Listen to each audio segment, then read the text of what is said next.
नमस्कार, मी स्नेहल चौधरी. आपण पाहताय LS मराठी. पाहूयात काही महत्त्वाच्या घडामोडी. नाशिकमधील उद्धव बाळासाहेब ठाकरे गटाच्या 15 नगरसेवकांना मातोश्रीवर येण्याचे आदेश. उद्धव ठाकरे यांनी स्वतः 15 नगरसेवकांना मातोश्रीवर बोलावून घेतल्याची माहिती. नाशिकमधील 15 नगरसेवकांसोबत बुधवारी होणार मातोश्रीवर बैठक.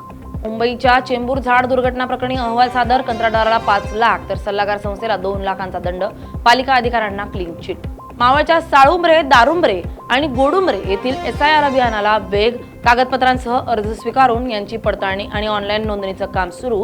अभियान 7 ऑक्टोबरपर्यंत राबवण्यात येणार. मावळातील तळेगाव सावळा मार्गातील ST सेवेच्या मनमानी कारभारामुळे प्रवासी संतप्त. बसमध्ये 100हून अधिक प्रवाशांचा कोंबून प्रवास.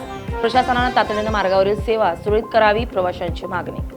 वाशिम बाजार समितीत हळदीला तेजी. आठवडाभरात प्रति क्विंटल 3000 रुपयांपर्यंत दरवाढ. बाजारात दर्जेदार हळदीला चांगली मागणी. वाशिम जिल्ह्यात SIR BLOच्या कामांमुळे शिक्षक वर्गाबाहेर. विद्यार्थ्यांच्या अभ्यासाचं नुकसान. पालकांची चिंता वाढली. शिक्षकांनी वर्गात वेळ द्यावा. अशैक्षणिक कामांसाठी स्वतंत्र व्यवस्था करावी, पालकांची मागणी.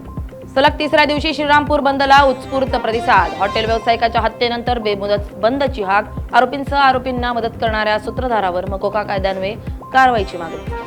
बीडच्या केजमधील बडेबाबा महाविद्यालयात 5 वर्षांपासून गणित, विज्ञान आणि हिंदी विषयाला शिक्षक नाहीत.